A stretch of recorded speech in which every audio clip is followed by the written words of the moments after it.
खून के बदले खून, ये किसास क्या होता है जिसके तहत निमिषा को बचा पाना अब मुश्किल हो जाएगा?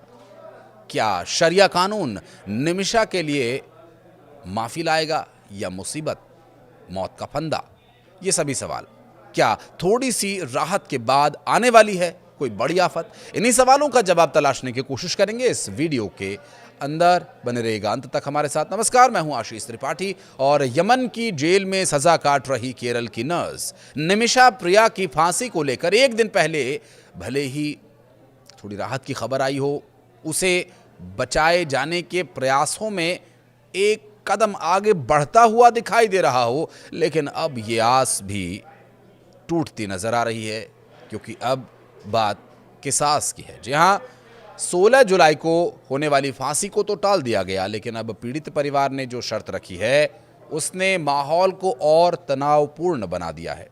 दरअसल यमनी नागरिक तलाल अब्दो मेहदी के परिजनों ने दो टूक कह दिया कि वो अल्लाह का किसास कानून के अलावा और कुछ नहीं मानेंगे, यानी खून का बदला खून। अब सवाल ये उठता है कि क्या वाकई निमिषा को मौत की सजा से कोई माफी नहीं मिलेगी? और आखिर ये किसास कानून है क्या? इतने विवादों में है। इस्लामिक शरीयत कानून की एक मूल अवधारणा है जो ये कहती है कि अगर किसी ने जान ली है तो उसके बदले उसकी भी जान ली जा सकती है, यानी सजा होनी चाहिए वैसी जैसा अपराध था। इसे बराबरी का जवाब कहा जाता है, यानी अगर दुश्मन कोई हमला करता है तो ठीक वैसे ही ताकत और उसी तरीके से उसे जवाब दिया जाए, न ज्यादा न कम, बिल्कुल संतुलित बदला। कुरान पाक के सूरह अल बकरा में इसका जिक्र मिलता है और ये कानून सिर्फ बदला लेने का नहीं बल्कि न्याय का एक तरीका माना जाता है शरीयत के हिसाब से। लेकिन इसी के साथ एक और विकल्प भी दिया गया है, दियाह यानी ब्लड मनी, यानी पीड़ित परिवार चाहे तो माफी दे सकता है। अब इसके बदले एक निश्चित मुआवजा भी दिया जाता है सैद्धांतिक रूप से।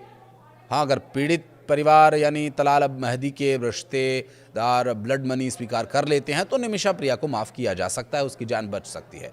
भारत से गए एक धर्मगुरु ग्रैंड मुफ्ती कंथापुरम एपी अबू बकर मुसलियार ने भी यमन के धर्मगुरुओं से बातचीत की और फिलहाल फांसी को कुछ समय के लिए टाल दिया गया है। लेकिन अब जो घटनाक्रम सामने आ रहा है वो और भी खतरनाक संकेत दे रहा है।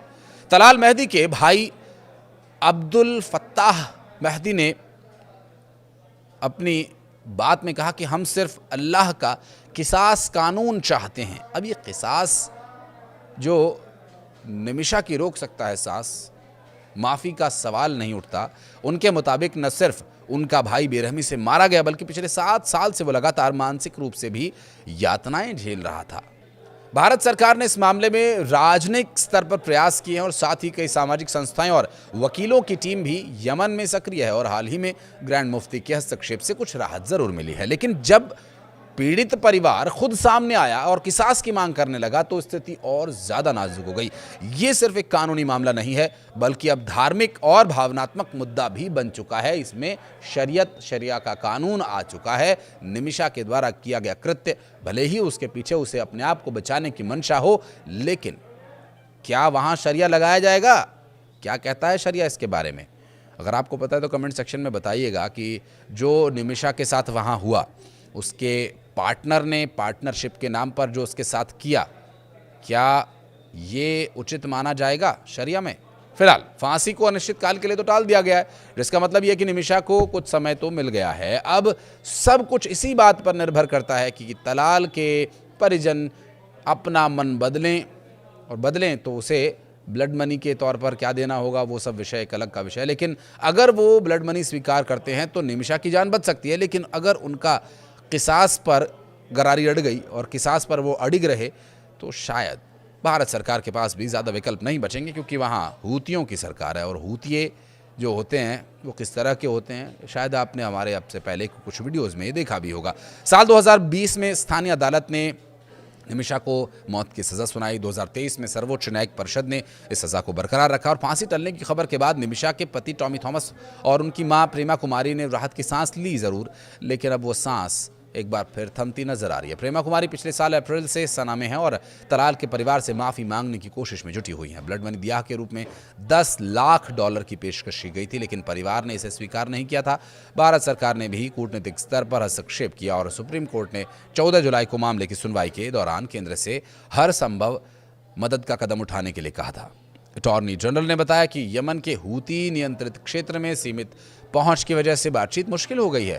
फांसी टलने की वजह से अभी स्पष्ट स्थिति नहीं है कि किस वजह से टली है फांसी, लेकिन ये माना जा रहा है कि अंतर्राष्ट्रीय दबाव और तलाल परिवार से बातचीत की संभावनाओं ने इस फैसले को प्रभावित किया है। और ये घटना भारत के लिए ज़रूर राहत भरी है, लेकिन अब नई तारीख की घोषणा तक निमिषा के परिवार और समर्थकों की चिंता बनी रहेगी।